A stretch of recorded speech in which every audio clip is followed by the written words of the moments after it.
Assalamu alaikum, bonjour à toutes et à tous. Je suis Abdelrahim Benagoug, je suis ingénieur biomédical au sein des hôpitaux de Marseille et également secrétaire général de l'association Algérien Solidaire. Si je m'adresse à vous aujourd'hui, c'est pour vous sensibiliser à notre cause, qui je l'espère deviendra très vite la vôtre.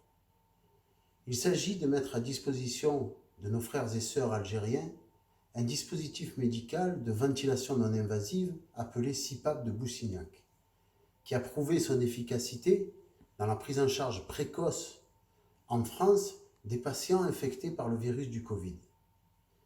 Cette action pilote que nous menons s'inscrit dans une initiative plus vaste, une initiative caritative du nom de Solid 19, qui s'adresse à l'ensemble des pays africains qui en feront la demande.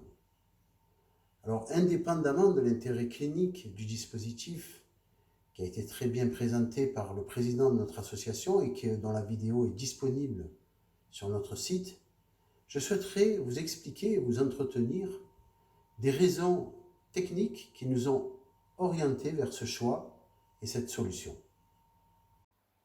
3 raisons essentielles à ce choix. Tout d'abord, la performance, puisque dans ce tout petit dispositif médical repose une technologie embarquée qui s'inspire de la théorie de la mécanique des fluides, sur laquelle repose notamment la fabrication des turbines des avions à réaction. Le principe repose sur la création d'une turbulence au centre du tube qui permet d'obtenir des volumes disponibles pour les patients en détresse respiratoire extrêmement élevés, de l'ordre de centaines de litres, et ce qui est comparable à certains ventilateurs en mode CPAP.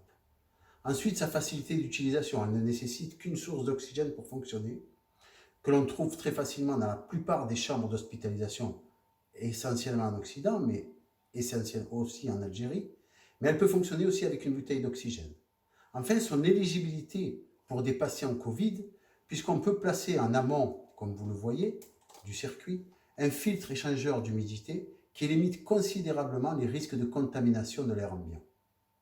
Comme vous l'a très bien expliqué le docteur Zekri, le laboratoire qui fabrique ce petit dispositif médical n'est plus en mesure de fournir les accessoires nécessaires à son utilisation.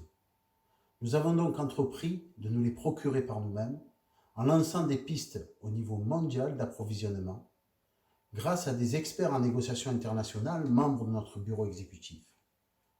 Nous avons entrepris une véritable course contre la montre. Et si nous voulons la gagner, nous avons besoin de votre mobilisation.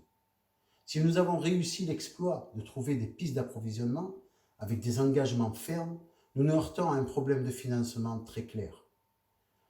200 €, voire 150 € en fonction des négociations pour un kit global, c'est une somme dérisoire face au challenge que représentent des vies humaines.